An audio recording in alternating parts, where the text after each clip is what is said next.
De Zaché, d'abord, ça nous a évidemment tous violemment fait mal parce que il avait justement passé, lui, un certain nombre d'épreuves et les étapes ici, il les avait franchies. Le juge venait de le reconnaître mineur.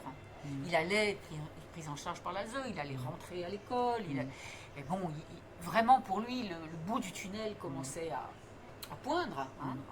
Et c'était un garçon exceptionnel, Zaché. Très, très plein de vie et plein de désirs, il avait envie vraiment de faire plein de choses. Et il n'était pas dans le défaitisme, dans la dépression, même s'il était évidemment affecté par ce qu'il avait vécu. Hein.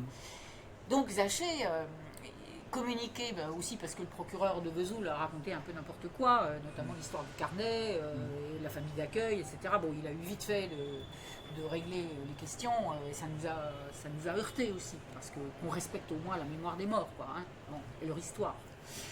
Mais il est emblématique, comme jeune arrivé jusque-là, il est totalement emblématique de ce que vivent tous les autres.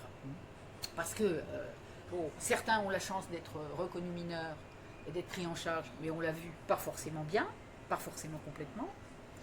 Beaucoup ne sont pas pris en charge ou, par exemple, vont être déclarés mineurs ici, envoyés à Versailles, ils vont être déclarés majeurs et remis à la rue, ou envoyés à Metz et pris en charge dans des conditions absolument lamentables, que même je sais pas, quelqu'un qui est habitué à vivre à la rue ici n'accepterait pas. Donc, on peut pas dire prise en charge, mot magique, et puis ça y est, tout est réglé. Non, on a une société comme la nôtre, développée et qui se dit démocratique, qui se dit préoccupée par le statut de l'enfant, les droits de l'enfant. Elle se doit de venir en aide complètement à ces jeunes pour qu'ils puissent se poser, commencer à affronter leur propre histoire, parce que je vous assure que en faire le récit pour le juge, par exemple, c'est une épreuve inouïe.